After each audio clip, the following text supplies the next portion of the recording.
tak pernah terlambat. Amin. Lukas pasal 23 ayat 42 dan 43. Lukas 23 ayat 42 dan 43 dikatakan demikian. Lalu ia berkata, Yesus, ingatlah akan aku apabila engkau datang sebagai raja. Kata Yesus kepadanya, aku berkata kepadamu sesungguhnya hari ini juga engkau akan ada bersama-sama dengan aku di dalam Firdaus. Amin. Sedemikian jauh bacaan firman Tuhan yang berbahagia dalam mendengar, menyimpan serta melakukannya dalam hidupnya hari lepas hari.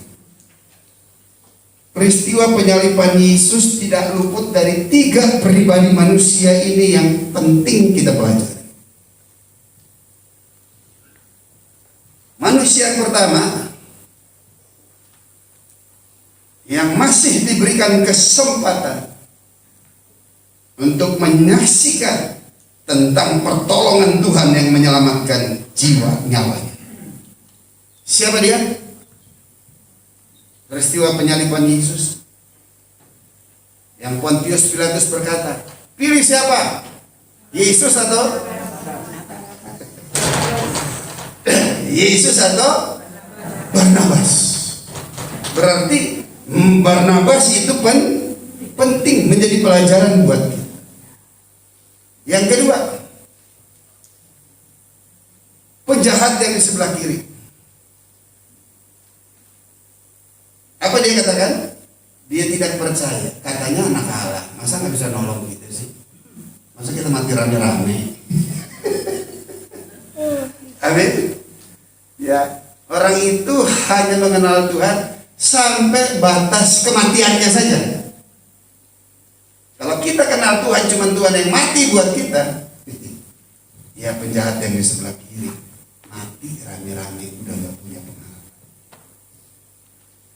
Tetapi yang di sebelah kanan ini dia kenal Yesus bukan cuma sampai di batas kematian yang bersama dengan dia akan mati.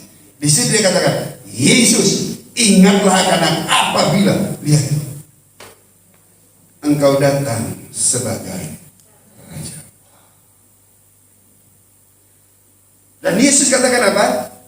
Aku berkata kepadamu, sesungguhnya hari ini juga engkau akan ada bersama-sama dengan aku di dalam Firdaus. Berarti bertobat harus hari ini. Bertobat juga jangan hanya sampai sekedar mengerti bahwa Yesus mati buat dosa kita. Tapi milikilah pengenalan akan Tuhan, bahwa dia bangkit dari orang mati dan dia pasti akan datang yang kedua kali. Dan siapa Barnabas di tempat ini? Kita semua, haleluya. Sesungguhnya salib itu bukan diperuntukkan untuk Yesus. Siapa yang sudah dijatuh hukuman mati? Barnabas. Berarti salib itu untuk siapa? Untuk Barnabas, saudara. Tetapi lihat, bukan Barnabas yang disalib, tetapi Yesus. Barnabas hidup gak? Hidup. Masih diberikan kesempatan gak? Diberikan kesempatan. Tetapi lihat, dia melihat pertolongan Tuhan di dalam hidupnya. Amin. Nah selanjutnya di sini dikatakan, dia katakan penjahat yang di sebelah kanan, ingatlah akan aku pada waktu engkau datang sebagai raja. Wah. Berarti Barnabas akhir zaman harus hidup dengan rendahan hati. Orang yang rendah hati, maka orang yang lemah lembut. Orang yang lemah lembut, maka orang yang biasa dan siap untuk dibentuk. Berarti orang siap dibentuk selalu mau menerima nasihat. Jangan terlalu pandai menasihati orang, tapi izinkan Tuhan menasehati setiap kita semua. Bukankah Yesus berkata, marilah kepadaku semua yang letih lesu dan berbeban? Sebab apa katanya? Sebab aku akan memberikan kelegaan kepadamu karena aku apa? Lemah, lembut dan rendah hati. Haleluya. Amin. Lihat yang menjadi pertanyaan bagi kita, kenapa kita perlu rendah hati di hadapan Tuhan? Pertanyaan. Penjahat ini udah beribadah belum? Udah ikut doa puasa belum? Udah dibaptis belum? Udah bahasa roh belum? Udah melayani belum? Belum. Amin. Paham itu? Jangan sampai yang terdahulu menjadi yang terkemudian. Nah, oleh sebab itu yang Tuhan minta kepada setiap kita, jadilah pribadi yang lemah lembut dan rendah hati. Selanjutnya, tetap mempercayai Tuhan sampai akhir hidup kita di dalam dunia. Amin. Sekali Yesus tetap Yesus. Itu tuh yang memberikan keteduhan, ketenangan dan garansi.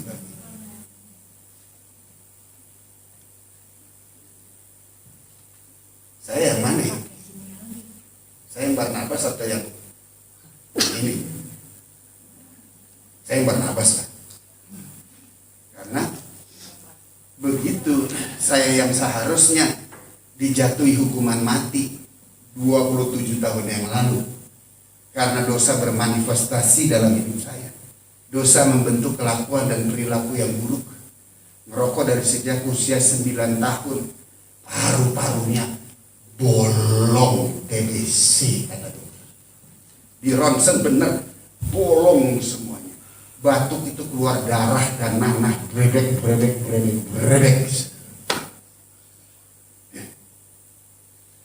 Dokter bilang harus minum obat terus, kalau nggak lu mati. Candu narkoba itu heroin yang nggak jelas bersih apa enggak, dicampur apa enggak, itu disuntikan, dimasukkan ke pembuluh darah. Racun, darahnya tercemar, tingkat ketergantungan yang dalam, nggak mungkin bisa hidup tanpa itu. Tapi justru begitu pakai, mati lu pasti. Karena orang pecandu narkotik itu, rohnya, spiritnya bunuh diri. Belum lagi sakit-sakit yang lainnya, yang nggak akan pernah mungkin bisa tersembuhkan. Tapi lihat, pada waktu seperti ini, maut akan menghakimi saya. Karena saya tidak lagi mempunyai pengharapan pertolongan kepada manusia. Saya cari dokter yang terbaik untuk tolong saya. Tapi dokter itu bilang, gue gak mau rawat orang kayak. Padahal yang dirawat itu pasien-pasien, orang-orang yang mempunyai masalah-masalah gangguan jiwa dan psikologis. Kenapa dok? Saya lebih mudah ngerawat orang-orang yang kayak begitu daripada ngerawat kamu. Berarti saya melebihi orang-orang yang bilang yang dirawat. Dokter lain sekali, angkat tangan, hongnya ngurusin lu. Kenapa dok? Saya coba bantu, begitu selesai ngerusuh aja di sini. Pasien-pasien jiwa gue semakin gak sembuh, mereka pada datang. Pada kabur lagi. Begitu kabur, alat-alat medis gue dibawa lagi katanya gitu. Jadi gue gak merawat. Saya bilang dok, tolong pak, saya perlu kesembuhan. Akhirnya apa yang terjadi? Dokter lihatnya anak aneh. Biasanya orang pasien kayak saya itu diantar polisi, dibawa pulang orang tuanya untuk masuk. Tapi ini saya datang sendiri dengan kerinduan yang besar dan pemahaman yang saya paham. Saya pikir dokter bisa tolong saya. Saya ganti dengan dokter. Dokter dipakai sebagai alat yang sah untuk menolong manusia. Tapi begitu saya datang ke dokter, dia coba akhirnya karena dia kesungguhan hati, dia terima udah cuma satu-satunya. Begitu terima perawatan, semua upaya usaha medis diberikan kepada saya. Jangankan untuk menyembuhkan, untuk menghilangkan rasa sakit. Itu sakit akibat toleransi, ketergantungan atau sakitnya sampai ke dalam tulang, saudara. Karena kan penggunaannya ke darah, ke jantung, dan dia menjadi satu. Dan begitu tidak terpenuhi, wah, sakitnya minta ampun. Dan saya berulang kali mengalami kondisi itu dan rasa sakit. Tapi kali itu saya merasakan sakit yang sama.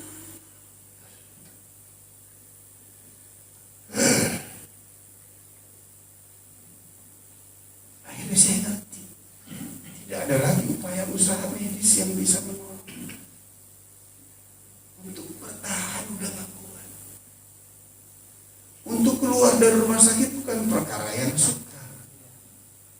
Saya bisa keluar, tapi kalau saya keluar,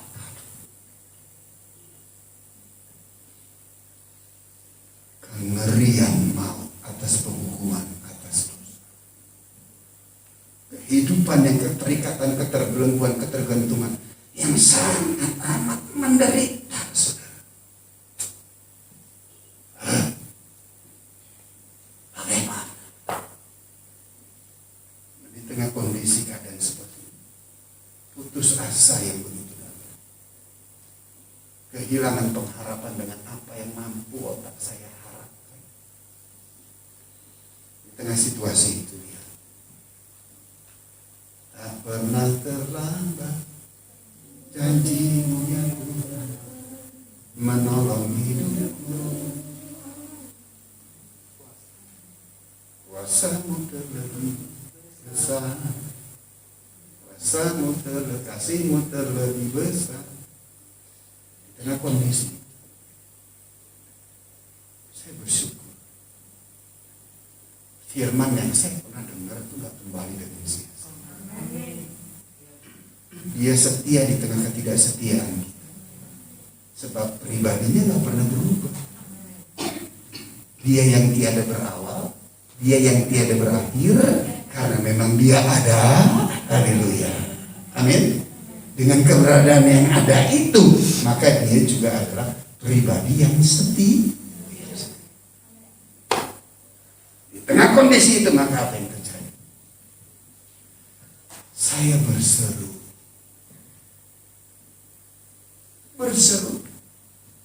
bukan meminta dan memohon. Minta kan ya, ayo minta yuk kasih, oke lah. Mohon kan ya, merendahkan hati, cari simpati. Tapi cry out, berseru. Kenapa? Kalau Tuhan gak tolong, habis saya. Karena saya sudah di bibir, di pintu gerbang maut. Di tengah kondisi itu, maka saya berseru dengan hati yang remuk, dengan hati yang gak pernah saya kerjakan di sepanjang musim hidup saya. Dan saya berseru kepada Yesus. Dan sekarang saya ngerti bahwa Roh Kuduslah yang menjadi inisiator, yang menginisiatifkan saya, yang mengingatkan saya, yang menyadarkan saya. Dan dia memberikan kepada saya satu kebutuhan yang mendesak atas pertolongan. Di tengah saya sudah tidak lagi mempunyai pertolongan dari manusia yang saya bisa harap, yang saya bisa andal, yang saya bisa percaya, bisa tolong saya. Tetapi semuanya tidak bisa. Tengah kondisi itu, dan saya berseru. Dan luar biasa, waktu kita berseru dengan segenap hati kita, menyadari dan mengiktiafi akan keberadaannya, mempercaya dengan yakin bahwa hanya Engkau yang sanggup mampu menolong saya. Peristiwa waktu saya jalanin, saya nggak ngerti rumus ini. Tapi setelah saya melewati dan sampai hari ini, saya baru bisa menceritakan. Dan pada waktu saya membawa seluruh eksistensi kehidupan saya, mengakui dan memerlukan Dia, dan Dia hadir. Dia menjamah hidup saya. Dan akibat berjumpa dengan Tuhan secara pribadi dari sejak 27 tahun yang lalu, saya menerima kelimpahan anugerah dan keselamatan. Hidup saya diubahkan, dipulihkan, dan diperbaharui. Ada sesuatu yang saya nggak tahu, tapi saya ngerti. Ada yang lain. Apa itu? Damai sejahtera. Masih sakit. Sakitnya belum hilang instan. Masih merasakan galau karena efek-efek yang lama. Amin. Tetapi suasana yang di dalam hati, yang sebelumnya cemas, penuh ketakutan, gelisah, tidak lagi punya pengharapan, pasrah dan menyerah. Tapi sekarang ada damai sejahtera. Ada satu kekuatan ilahi yang bisa membuat saya kuat, mampu untuk menghadapi, sekalipun masih belum hilang rasanya. Tetapi lihat, yang di dalamnya tuh seketika sembuh. Haleluya. Amin. Berikan tepuk tangan. Yang di dalamnya dulu sembuh, saudara. Rohnya kembali hidup dan dipulihkan. Dan dari sejak saat itu, pelan tapi pasti, Tuhan giring saya. Masih walking on the moon, masih ngambang-ngambang, saudara. Nggak percaya, tanya pendeta Yusuf yang ngelihat saya. Jadi ke Kelapa Gading, cabang Kelapa Gading, kan? Ada kakak saya di situ, masih ngambang-ngambang. Pak, dokter Yandi yang khotbah. Begitu dokter Yandi turun, Pak, tolong ini adik saya Pak Kreat. Lihat yang model gini, model yang semua nih. Dia juga nggak percaya, saudara. Akhirnya kakak saya bawa saya ke rehabnya. Rehabilitasi. Selama 28 hari saya dirawat di situ agar efek-efeknya, ya, dokter Riyadi hamba Tuhan, tapi dia juga dokter. Haleluya. Amin. Dia juga dokter, dan dimasukkan ke rehabilitasinya, ditangani juga oleh tenaga medis, tetapi bukan 100% medis, tetapi 100% rohani, saudara. Haleluya. Amin. Selama 28 hari saya di tempat itu. Dan setelah itu keluar. Begitu keluar, langsung masuk ke tempat ini. Penggembalaan. Jadi ada 3 hal yang menyentuh dimensi kerohanian saya. Pertama, pendeta Yusuf Rodi. Saya masih dalam penjara sebelah kamar saya. Jadi driver, pembicara, tokoh KKR Kebangunan Rohani Indonesia. Tapi gak bertobat, cuman firman yang ditabur kepada saya. Yang kedua, dengan dokter Yandi atas saya. Untuk apa? Panggilan penginjilannya. Sehingga saya juga akhirnya pernah merawat juga orang-orang yang seperti saya di Sunter pada waktu itu. Dan setelah itu masuk di dalam pengembalaan. Orang benar harus digembalakan. Amin. Dan lihat dalam masa-masa pengembalaan itu, sembari melayani Tuhan, dan lihat apa yang terjadi. Hati yang lapar dan haus, yang lemah lembut, mudah dibentuk karena sudah punya hati yang baru. Firman itu terus pada waktu roh kamu kuat, haleluya, jiwamu kuat, tubuhmu sehat. Bukankah ada firman berkata, engkau berdiri sebelah kanan. Oleh sebab itu, hatiku bersuka cita, jiwaku bersorak-sorai, bahkan tubuhku akan diam dengan tentram. Berikan kemuliaan bagi Tuhan. Haleluya. pasti lihat apa yang terjadi. Tuhan lepaskan saya dari segala manifestasi perbuatan jahat. Tuhan sembuhkan saya. Sampai hari ini kesembuhan ilahi, saya tetap percaya Tuhan sanggup mampu menyembuhkan setiap kita. Amin. Masih suka kadang-kadang batuknya dikit. Kenapa? Supaya ada apa? Ada stigma. Makanya saya kadang-kadang, itu saya minta saya cium, saya bilang jangan. Itu salib saya. Anak-anak saya cium, paling kepala saja. Saya cium. Ini kalau minta dicium rewelnya minta ampun. Saya ada stigma, artinya ya beda iman kita. Bukan trauma, beda iman kita. Betul. Nah kalau seandainya saya batuk nggak apa-apa, kenapa emangnya? Betul. Nah kalau dia begitu saya coba saya lagi batuk, dia amin. Karena imannya berbeda. Nah itu siapa sih yang nggak mau?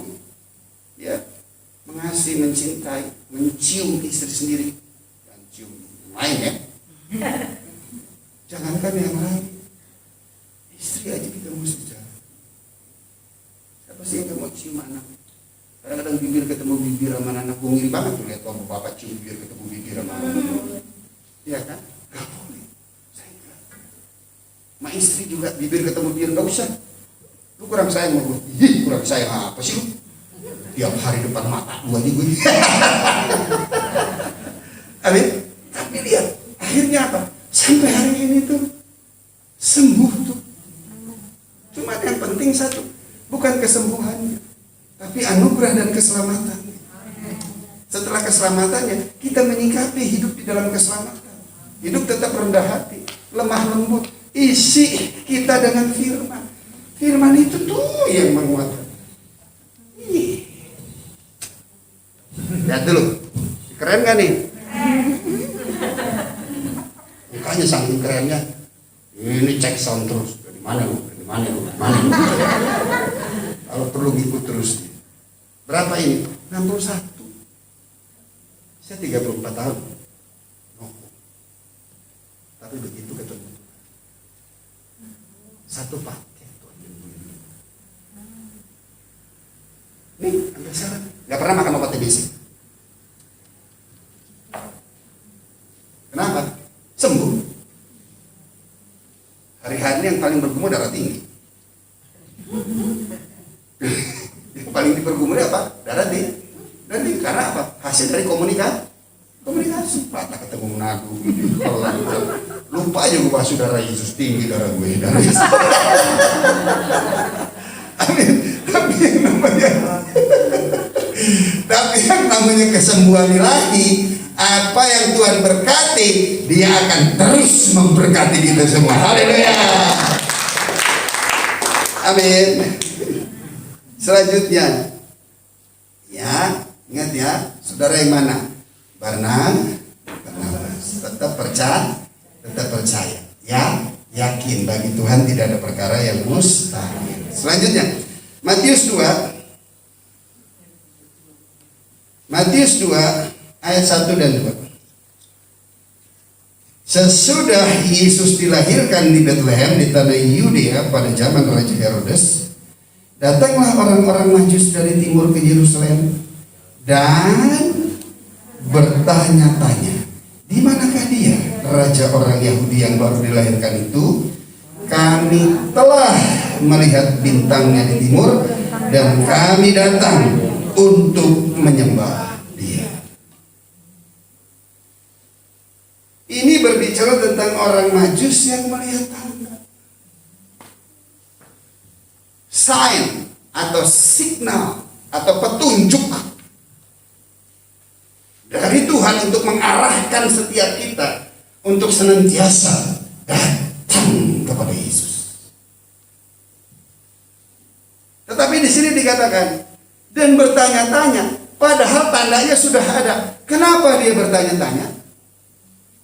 Karena tanda bintang itu ketutup awan, saudara. bintang itu ketutup awan, baru dia bermain dengan logikanya. Logikanya nih, karena sudah mendapatkan tanda, namun tanda itu udah gak kelihatan. Logikanya seorang raja akan lahir. Logikanya kalau raja lahir di istana. Betul? Pasti lahir di istana. Begitu logika manusia bermain. Coba lihat. Nyasar. Dia tersesat di istana karena mencari raja yang lahir. Coba lihat. Secara logika, Anda gak akan mungkin tersesat jika mencari raja yang baru lahir. Pasti di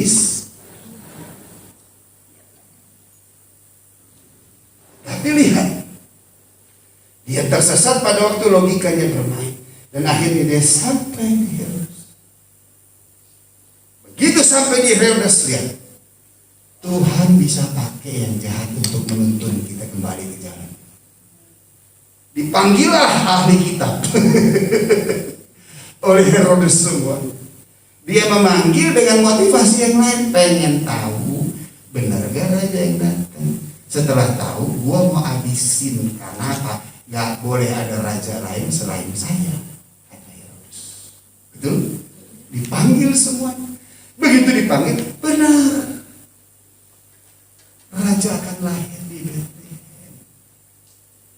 Amin. Dan itu menjadi petunjuk kembali bagi orang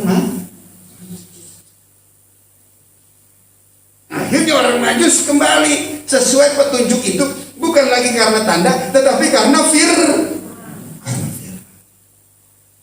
Dan akhirnya orang Majus datang dan menyembah kepada Yesus. Ya ilah Tuhan. Otak ini kadang-kadang raja di atas segala raja, yang seharusnya lahir di istana, tapi dia lahir di kandang domba yang begitu sederhana. Firman itu gak mungkin bertentangan.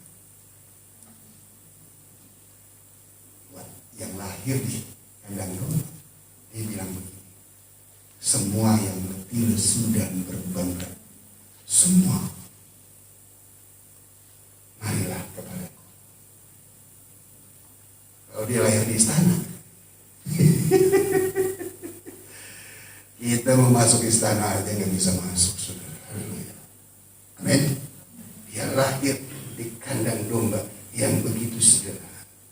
Apa sih kandang domba yang penuh dengan kotoran binatang, makanan ternak yang gak layak? Itulah suasana hati. Kandang domba di Betlehem jauh lebih bersih daripada kandang dosa di hati. Tapi toh dia mau lahir di setiap hati kita yang mau membukanya, mengundang dia menjadi Tuhan dan Juru Selamat pribadi kita. Haleluya. Amin. Nah, oleh sebab itu, di tengah kerendahan hati, milikilah tanda, milikilah tanda, milikilah tanda yang Tuhan berikan kepada saya. Secara khusus dimensi dalam panggilan pelayanan, Tuhan memberikan panggilan pelayanan saya karena apa itu? Penginjil dan pengajar. Dan saya akan terus konsisten di tempat itu. Kecuali Tuhan tambahkan saya menjadi gembala. Bapak. Gembala coba. Saya nggak ke gembala, saya buat persekutuan doa kecil saja di tempat kami tinggal. Sama Pak, memberikan juga konsumsi buat mereka. Ya, karena memang itu juga salah satu kebutuhan. Ya, waktu Yesus memecah roti, Yesus bilang, kamu yang harus kasih dia makan. Dari mana uangnya? Ya kita mengucap syukur aja. Tuhan bisa kasih kok, pengusaha-pengusahanya tetap gebreng, selesai, itu semuanya beres. Amin. Cuman sampai hari ini saya tidak memposisikan diri saya sebagai gembala. Tetap saya sebagai pria yang selalu menunggu panggilan khotbah. Artinya tunggu diundang oleh para gembala. Dan saya harus bisa bekerja sama dengan para gembala yang ada. Dan saya tidak berani overlapping dan tidak akan pernah mungkin memposisikan diri saya sebagai gembala. Saya hanya sebagai penginjil dan pengajar. Dan itu merupakan anugerah dan kasih karunia. Pengajarannya bukan keluar dari hati dan pikiran saya, tapi pengajarannya dari firman yang telah hidup di dalam kehidupan saya. Itulah yang saya berikan kepada Tuhan. Amin. Milik kita. Kita tahu semua tanda itu untuk datang kepada Yesus. Saya pernah satu kali bergumul. Saat iman saya goncang, pendeta imannya goncang. Siapa bilang pendeta gak bisa goncang imannya? Ada yang goncang karena cewek, ada yang goncang karena takut susah. Khotbahnya cien dulu. Nggak jatuh sih dalam perzinahan, enggak. Cuman nggak sadar gitu dia jatuh dicintakan Allah. Cari hidup mapan. Prosperity bagian kita, gak usah takut. Saya hidup di dalam kemakmuran, tapi tidak mempunyai kepemilikan di dalam dunia. Saya nggak ada yang saya miliki, tapi saya makmur. 61 tahun loh. Walaupun anak-anak bilang, Pak aki-aki, gue cat rambut gue, jangan Pak. Tapi ikutin tante-tante. Makmur kok. Gimana nggak makmur? Punya istri satu yang setia. Punya istri satu yang setia ngurus anak-anak. Punya anak 2. Makmur. Kepemilikan nggak punya. Istri juga titipan Tuhan. Tuhan berikan istri, maka saya layak di hadapan Tuhan. Pria itu kalau dapat istri, dia dapat perkenanan Tuhan. Ya? Amin. Jadi ibu jangan merasa kecil hati. Begitu ditinggalin, dia sedang keluar dari perkenanan Tuhan. Jangan minta api turun dari langit bakar dia, jangan, bu doain supaya dia balik. Amin. Amin. Doain supaya dia balik. Dan jangan marah juga dengan cem-cemannya. Doain juga dia aja. Berikan kesadaran dan kewarasan buat dia. Apalagi di seorang wanita sama dengan aku. Iya kan? Amin. Ya, banyak hal-hal yang terjadi. Nah, sebab itu Bapak Ibu yang saya kasih dari, saya punya pergumulan. Kok hampir goncang. Kenapa? Saya pendeta bukan pengusaha. Dan puji Tuhan saya bukan mantan pengusaha. Sehingga mental bisnisnya masih ada. Ya, mantan pengusaha aja bangga banget jadi hamba Tuhan. Hati loh, hamba Tuhan mental tetap pengusaha. Jadi pengusahanya Tuhan boleh bagaimana, lihat pengusahanya Tuhan tahu nggak siapa? Bukan ngejilat nih. Pengusahanya Tuhan Pak Konrad. Dia mantan pengusaha, tapi hatinya sekarang dia jadi anak pengusahanya Tuhan. Bangun tempat ibadah, bangun tempat ibadah, bangun tempat ibadah, bangun tempat ibadah. Otaknya cuma pelayanan. Kemarin dia pergi ke luar negeri itu. Saya udah bilang sama saya, lihatin aja. Hari Minggu juga udah nongol tadi. Dia gak tahan. Dulu pernah ke Israel sama saya, sama anaknya Yosua. Cuman 3 hari di Israel, minta pulang nih. Gue 3 hari aja sih. Kenapa? Pulang, layanan. Siapa yang bisa tahan? Pulang sendiri, sementara tuh jalan terus. Saya bilang sama saya, ini kosan nih, tungguin. Ntar hari Minggu dia udah nongol. Jadi pengusahanya Tuhan bangun tempat ibadah agar menjadi penyelenggara peribadahan, mempunyai hati yang tulus ikhlas, membiayai peribadahan itu, agar jemaat dan umat Tuhan jiwa-jiwa datang dan beribadah. Itu pengusaha anak Tuhan. Haleluya. Amin. Nah, saya punya pergumulan apa? Goncang apa? Pergumulan goncang itu tentang masalah keuangan. Kamu mah gak ada yang pernah goncang imannya. Amin. Gak ada yang ngaku. Saya tuh tergoncang. Cuma saya bersyukur. Kenapa? Karena Tuhan panggil saya dari situasi yang hancur. Nah, di tengah kondisi itu lihat, hampir aja. Di tengah goncang iman. Gituan waktu itu pinjol belum ada. Pinjol belum. Saya terguncang. Hampir menempuh jalan-jalan yang berbahaya. Jalan-jalan yang sama. Pada waktu dahulu saya kekurangan materi. Hampir menempuh jalan-jalan yang sama walaupun beda versi. Tapi di tengah situasi goncang seperti itu, angkot nyalip mobil saya. Angkot bisa nyalip. Sedih. Begitu nyalip itu kaca tulisannya tuh. Begitu nyalip tulisannya, tahu nggak? Bagianku ialah Tuhan. Aku telah berjanji untuk berpegang pada firman-Mu. Coba lihat. Ditulis lagi ya, Mazmur 119 ayat 57. Coba lihat. Dalam hatinya juga Tuhan celedak. Begitu lihat tuh ayat, sebuah berhenti dulu. Tuhan mampu jaga agar kita tidak kembali kepada masa lalu kita yang berbahaya. Dan Dia berikan masa depan penuh pengharapan yang pasti. Dan percaya, tangan Tuhan itu selalu menyertai. Mata dan hatinya selalu tertuju kepada kita. Bukan untuk cari-cari salah kita, agar kita jangan salah jalan ke depannya. Itulah Tuhan. Biasanya kan mikrolet tulisan dulu, janda geboy lah, amin. Biasanya tulisan-tulisannya kan aneh-aneh. Pas lewat cerdas, maka ayat itu tuh langsung ngeplak di pikiran saya dan di hati saya sampai hari ini. Karena itu yaitu firman dan puji Tuhan sampai hari ini di dalam kemakmuran ilahi. Tuhan mencukupkan segala kebutuhan dan keperluan. Amin. Di tengah kemakmuran, apa yang saya punya? Enggak ada. I don't have anything. Rumah walaupun kecil nama istri. Mobil walaupun sekarang satu nih, nama istri. Gaya dulu sok dua punya mobil. Satu nama istri. Kartu kredit saya nggak punya. Kartu kredit nama istri. Jadi kalau kartu kreditnya dipakai, yang bunyi telepon dia. Kenapa? Saya nggak bisa nge-play kartu kredit.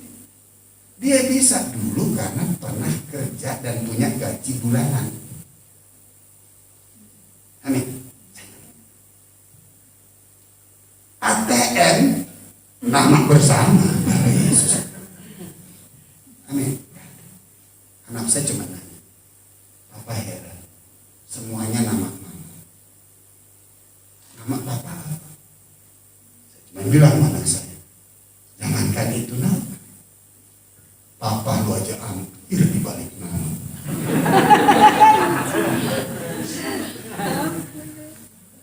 Hampir dibalik nama. Saya bilang gak usah lah. Ya, gak usah lah saya dibalik nama. Ntar marga Meloor bangkit dari kubur. Bapak gue. Amin. Jadi tetaplah saya dalam marga saya Meloor yang mencintai kamu. Uli situ banyak nama Uli di sini. Uli Stompul maksudnya. Haleluya. Amin. Dan kloplah. Meloor tuh loor bahasa Minahasa tuh baik. Uli kan cantik dan indah. Berarti kami berdua nih cantik, indah, baik. Gila, berikan kemuliaan. Ya, itu semua karena Tuhan sudah saya kasihkan di kasih. Ayo, di tengah pergumulan, milikilah tanda. Tandanya nggak ada lagi lain. Pekalah atas ya firman. Mendalami diri kita untuk terus bersekutu dengan firman. Masuk cari wajah Tuhan. Sekali-kali tidak akan pernah Dia mengecewakan kita. Selanjutnya, ya.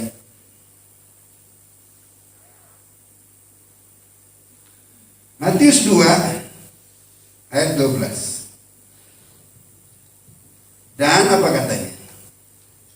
Matius 2 ayat 12. Dan karena diperingatkan dalam mimpi supaya jangan kembali kepada Herodes, maka pulanglah mereka ke negerinya melalui jalan lain. Haleluya. Amin. Artinya apa? Setelah kita ketemu dengan Tuhan Yesus, kita berjalan di dalam jalannya emas, golden way. Haleluya. Amin. Dan proses itu gak mudah. Tuhan perlu membawa saudara sampai hari ini bahkan masuk dalam dimensi yang lebih dalam lagi, di dalam berdoa dan berpuasa. Dan Tuhan mau setelah nanti Anda lepas dari doa puasa ini, jangan lagi tempuh jalan-jalan yang sama. Amin. Jangan lagi tempuh jalan yang sama. Terus berada di dalam jalannya Tuhan. Yakin dan percaya. Dia jaga di belakang kita. Tangannya selalu memberkati kita. Dia berikan selalu informasi tentang sesuatu yang ke depan kepada kita, agar kita tidak menempuh lagi jalan-jalan yang salah. Kalau kita menempuh jalan yang salah, bukan, hati itu akan mengalami kesedihan dan pilu yang begitu dalam. Dan apa yang saudara rasakan akibat tempuh jalan yang salah, yang saudara rasakan akibatnya, seperti itu juga yang dirasakan Bapa di surga.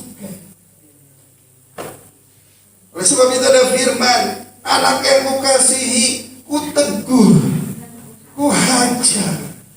Oleh sebab itu, relakanlah hatimu dan bertobatlah. Haleluya. Amin. Dan Tuhan kita buka hati agar dia selalu ada pada kita. Dan dia bersama-sama dengan kita. Yakin dan percaya sesuatu yang dia berkati untuk masa depan kita, dia nggak pernah batal. Amin. Itu udah pasti. Bukan cuma buat kita. Ada tangan yang menyertai kita. Berapa susah yang belum kamu alami, kesusahan hidup di dalam dunia.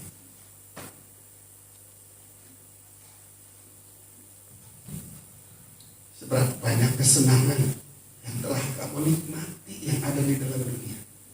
Apakah memberikan kepuasan buat dirimu? Semua sudah kita lewati. Tapi sekarang di tengah kita mempunyai pengharapan yang pasti. Pembelaannya ya dan amin buat kita. Dan kita berjalan bersama dengan dia. Suatu pergumulan itu tidak lagi menjadi beban buat kita. Suatu pergumulan itu justru untuk menjadi tanda bagi kita, agar kita semakin merendahkan hati dan diri kita dan mengandalkan dia. Amin. Dan orang yang bergantung harap kepada dia sekali-kali tidak akan pernah dikecewa. Mungkin orang bisa ngenyek, orang bisa ganggu ledekin saudara. Mana mungkin? Mustahil. Mimpi kali lu ya. Ayam tunggu gigil. Apa yang orang bilang mustahil, justru Allah mengerjakan kemustahilan itu di dalam hidupmu. Haleluya. Amin. Pada waktu orang mengatakan tidak mungkin, justru dia Allah mengerjakan sesuatu yang tidak mungkin terjadi di dalam hidupmu. Oleh sebab itu, serahkanlah hidupmu kepada Tuhan dan percayalah kepada dia, dan dia pasti akan bertindak. Amin. Sebab saudara dan saya biji mata. Sebab saudara dan saya the only one. Amin. Satu-satu. Saudara nggak ada kopi di bumi dan di surga. Kamu tuh cuma satu. Nah kalau cuma satu, engkau berharga, engkau mulia, dan Tuhan sangat mengasihi. Dan dia tidak mau melihat engkau menderita. Dia mau lihat agar engkau mengalami sukacita. Sebab hati yang gembira adalah obat yang manjur. Haleluya. Amin. Yang penting damai sejahteranya dulu.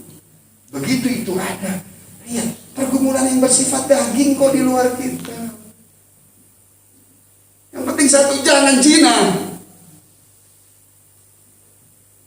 Karena dosa yang di luar dosa di luar perzinahan itu sesuatu yang menyentuh daging dari luar.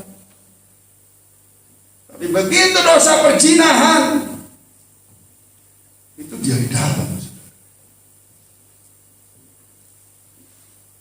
Tuhan kita Tuhan yang kudus. Tuhan kita Tuhan yang suci. Tubuh kita adalah milik Allah, bukan milik kita lagi, melainkan milik Roh Allah.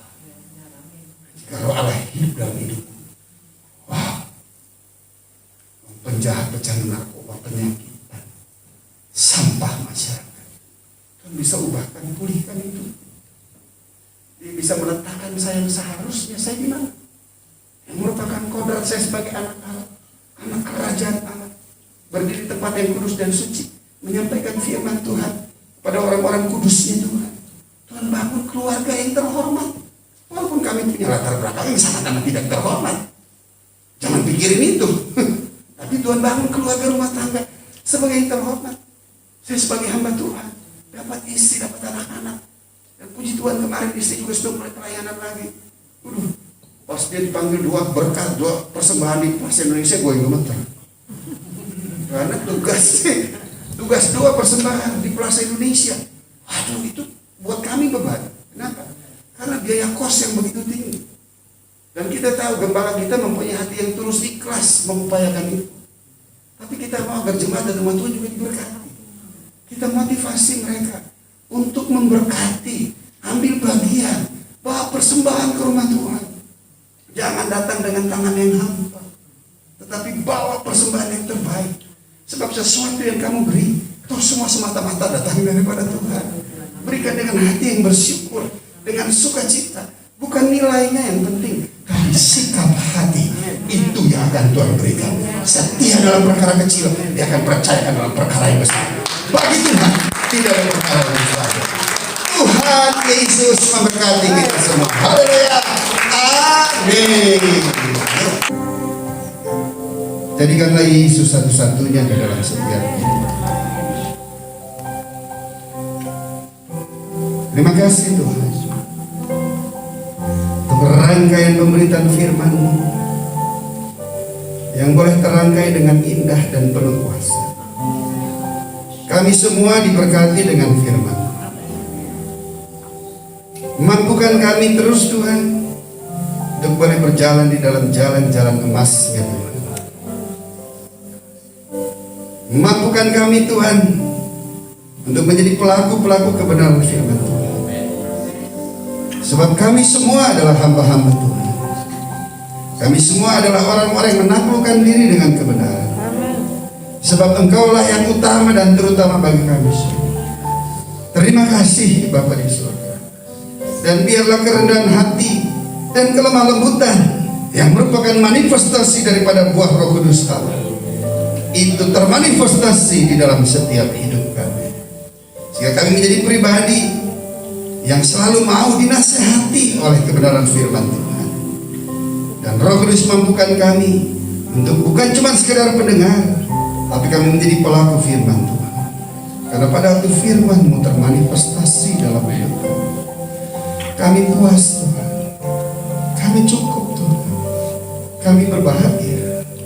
Bukan akibat daripada jawaban firman, tetapi karena firman-Mu Tuhan, itu yang membuat kami berbahagia Tuhan. Oralah takasika, rasarangan keberatan yang begitulah berhaus akan kasih Tuhan melalui firman, yang memerlukan kepuasan ilahi dari Tuhan, agar kerendahan hati dan kelemah lembutan menjadi bagian dalam hidup, sehingga hidupmu senantiasa menjadi berkat. Engkau menjadi alamat, Engkau menjadi tanda untuk orang boleh datang kepada Tuhan yang Engkau sembah di dalam Yesus Tuhan. Sehingga janjinya dan amin, satu orang bertobat, seisi rumah pasti diselamatkan. Sesuatu yang hilang pasti Tuhan kembalikan. Tuhan ingin bekerja melalui hidup saudara. Setiap hati yang berkata, Tuhan, aku haus dan lapar akan Engkau. Oralah takas, angkat kedua tangan saudara, dan saya akan beribadah. Oralah takas, saudara,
kuasa Allah yang luar biasa, yang sanggup mampu menembus segala keterbatasan.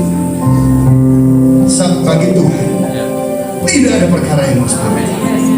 Di dalam nama Yesus, di dalam nama Yesus, di dalam nama Yesus. Berdoa secara khusus untuk Pak Alex dan semua timnya.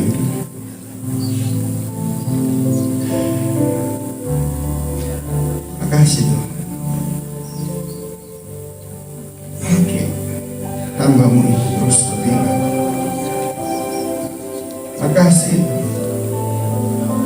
Tuhan memberikan Pak Alex sebagai kami di tempat bersama dengan seluruh tim yang ada, sehingga penyelenggaraan ibadah doa dan puasa terus terpelihara di tempat.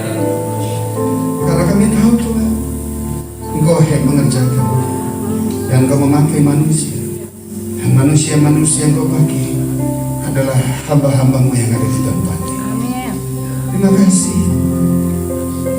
Kasih juga untuk gembala jemaat yang ada, dan berkati terus hati yang mengasihi, hati yang melayani Tuhan, menjadi motivasi bagi kami semua yang lebih muda, agar terus melayani Tuhan, fokus hanya untuk jiwa-jiwa ini. Terima kasih Tuhan. Terima kasih. Terima kasih juga kehadiran umat-Mu di tempat. Biarlah Roh-Mu memberikan kekuatan dan damai sejahtera menjadi bagian dalam hidup mereka. Terima kasih Tuhan. Segala hormat, pujian, syukur dan kemuliaan aku kembalikan kepada Tuhan. Berkati secara mereka secara pribadi, lepas pribadi, di dalam nama Yesus. Arahkanlah hati dan pikiran kepadanya, dan terimalah berkat dari tempat yang lain. Sebelumnya hamba doa Tuhan, agar Tuhan terus berikan kekuatan bagi mereka untuk terus melanjutkan Roh-Mu bekerja, sehingga mereka masuk dalam satu persakramen perjamuan kudus Kristus, buka bersama dengan gembala. Tuhan berikan kekuatan, berikan penghiburan, halalkan pemikiran-pemikiran panas setan yang beracun dalam nama Yesus. Tetap mereka teduh, kuat, yakin dan percaya di dalam nama Yesus. Terimalah berkat dari tempat yang maha tinggi, tercurahlah kiranya segala berkat, dan memberkati Engkau dan melindungi Engkau, dan menyertai Engkau dengan wajahnya dan berikan Engkau kasih karunia, dan senantiasa menghadapkan wajah kepadamu dan berikan Engkau damai sejahtera, anugerah, kasih karunia dari Tuhan Yesus Kristus, kasih Allah Bapa yang maha sempurna, serta penyertaan, perlindungan, pemeliharaan, penghiburan daripada kuat kuasa Roh Kudus menyertai kita semua dari saat sekarang ini hingga Tuhan Yesus datang yang kedua kali menjemput kita di awan kemuliaan dan sampai selama-lamanya. Haleluya. Kita yang percaya diberkati Tuhan, katakan bersama saya, amin. Tuhan memberkati.